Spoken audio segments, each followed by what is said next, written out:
You don't belong here! A racist white boy named Brent Halston thought he ran Ironwood Ridge Academy, and the moment he saw the new black teacher walk in, he treated him like trash.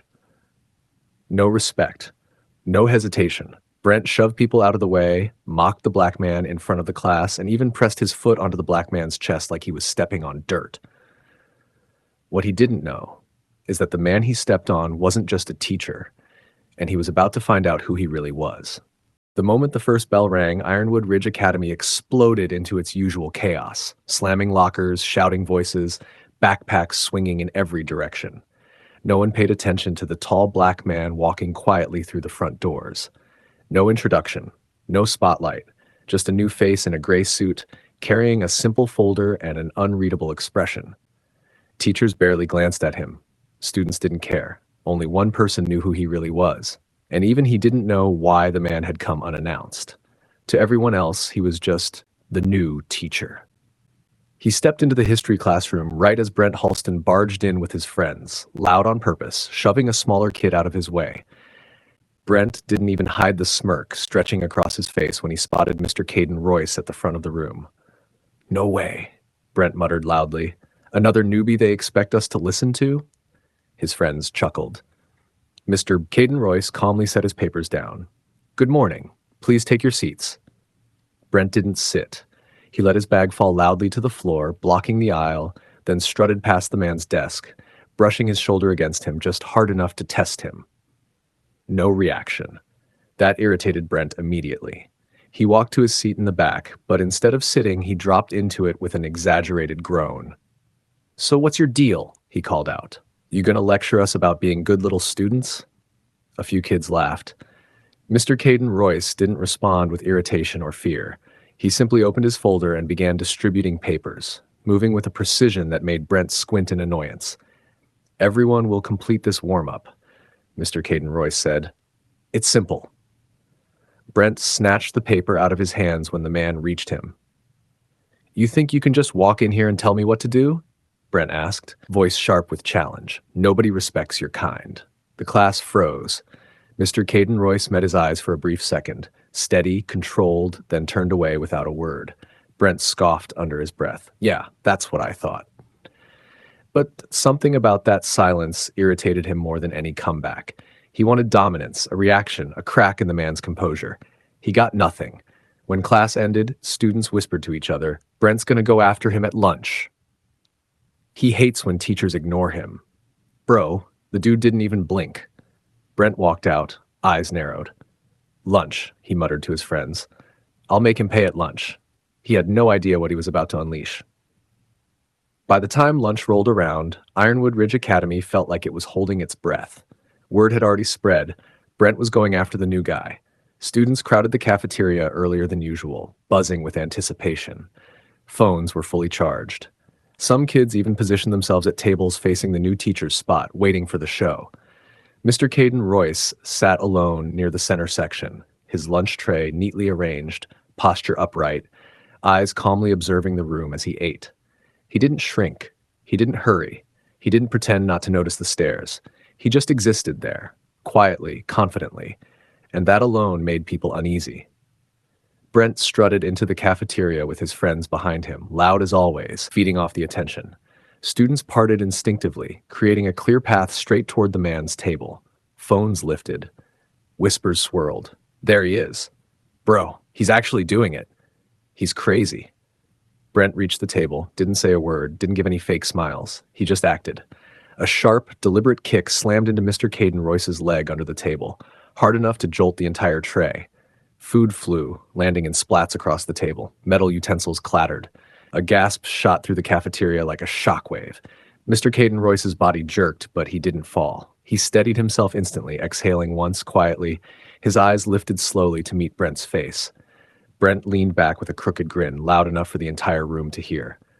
"What?" he said, spreading his hands mockingly. "Didn't see me there? You people are always slow."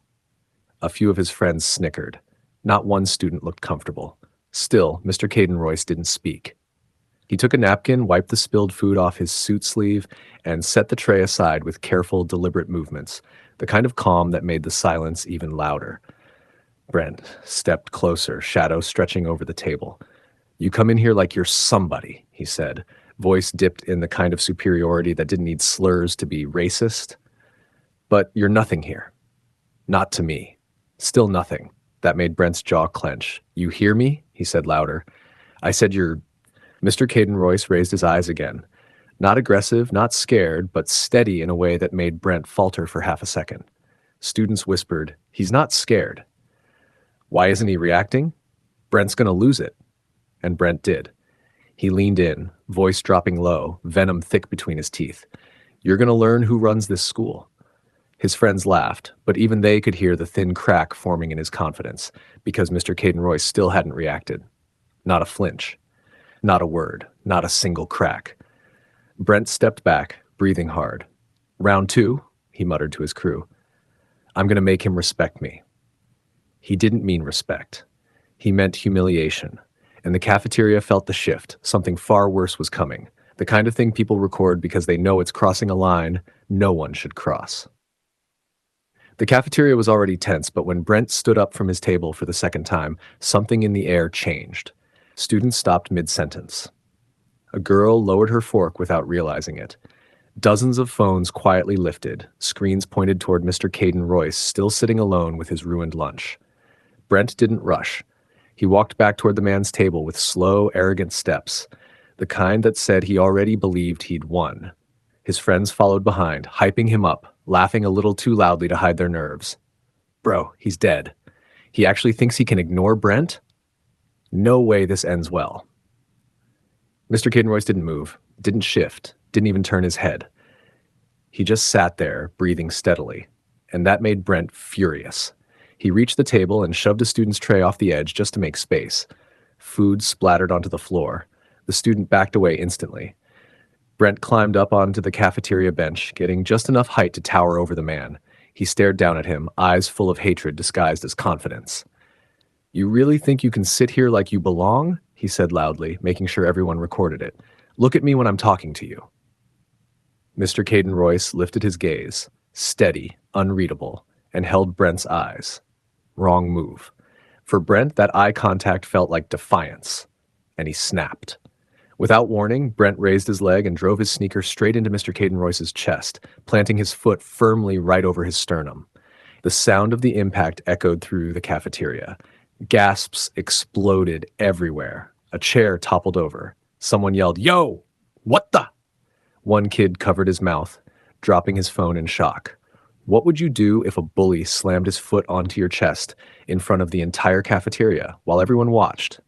Before we go further, what city or country are you watching from right now? Drop it in the comments. We love seeing where our viewers are tuning in from. If you believe no bully should ever feel untouchable, smash that like button and subscribe to Story Arc, because some lessons hit harder than textbooks ever could. Brent leaned forward, putting his weight into Mr. Caden Royce's chest, pressing him backward slightly, but not enough to knock him over, just enough to humiliate him in front of everyone. You see this? Brent shouted at the crowd. This what happens when someone thinks they're on my level.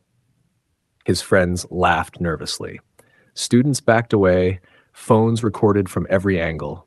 Mr. Caden Royce didn't shove him off, didn't grab his leg, didn't react the way Brent expected.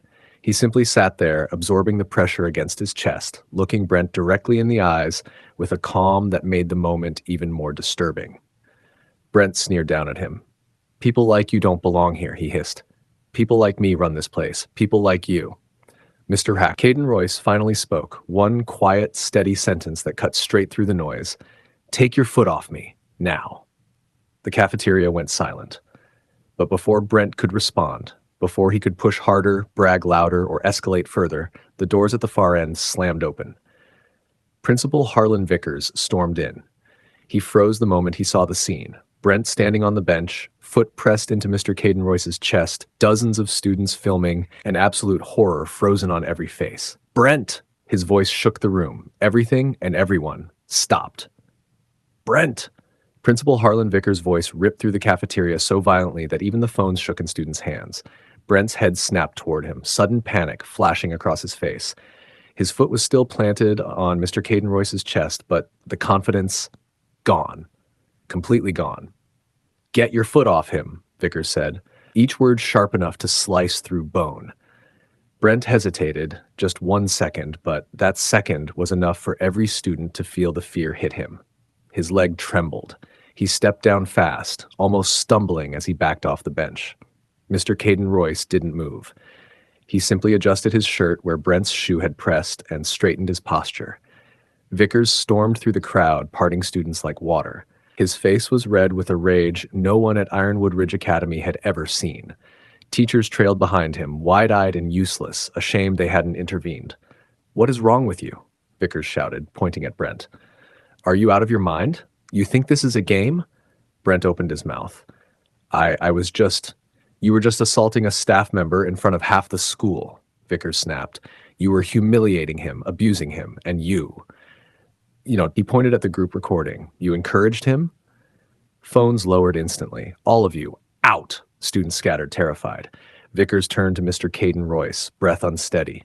"Sir, I don't even have words. We did not expect you today." The cafeteria froze. Brent blinked. "Expect? Him?" Confusion seeped into his voice. Mr. Caden Royce finally stood. The room went silent again, not because he raised his voice, but because the shift in his presence was immediate, powerful, controlled, like someone who wasn't just used to leading, but built to lead. He looked around at the students, every shaking face, every guilty glance, then finally at Brent. "I came," he said calmly, "because I heard my school had changed." Brent swallowed hard. The man continued, tone low but unbreakable. "I built this place to be safe, to protect children from exactly what I lived through, the bullying, the cruelty, the racism, everything I swore would never enter these halls." Mouths dropped open. Vickers stepped back, giving him the floor. "Years ago," Mr. Caden Royce said, eyes fixed on Brent, "I founded Ironwood Ridge Academy. I designed every room. I wrote every policy. I handpicked the first staff. This school exists, every brick of it, because of me." Students gasped. "You?" Brent whispered, face draining white. "You own this school?" "Yes," Mr. Caden Royce said, "and today you showed me exactly what needs to be removed from it." Brent's friends backed away. Vickers squared his shoulders. "Brent Halston," he said firmly, "you're expelled, effective immediately." Brent's mouth fell open. "You can't, this isn't." "This is done," Vickers said. "Security is on their way." 2 officers entered the cafeteria. Brent's voice cracked. "Please, I didn't know. I wasn't." Mr. Caden Royce looked at him with quiet authority. "You made your choices, and today they caught up to you." Brent was escorted out as the entire cafeteria watched. The bully, the loudest voice in school, dragged away trembling, powerless. Mr. Caden Royce turned to the students. "This school will return to what it was meant to be," he said. "Safe, equal, protected, and anyone who threatens that will answer to me." Silence. Then, respect. Real respect. For the first time, Ironwood Ridge Academy felt different because its creator had returned, and everything was about to change. If you believe a school should never be ruled by intimidation, and every student or staff deserves safety, equality, and a voice, then smash that like button and subscribe to Story Arc.